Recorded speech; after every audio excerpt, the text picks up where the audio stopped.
Hello everybody, welcome to Terre. I'm David, I'm the head chef. Today I'm going to show you how to make one of our favourite starters, which is the Onigiri Deary.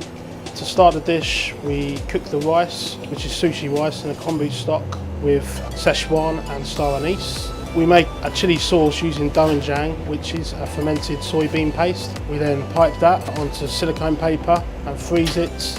We then take the chilled rice and we fill the rice with the lozenges and roller balls into the desired shape, which we then deep fry, roll in nori dust and Szechuan, and serve with a congee made with the same rice and a red aduki bean and red cabbage hummus and a red cabbage and kohlrabi coleslaw.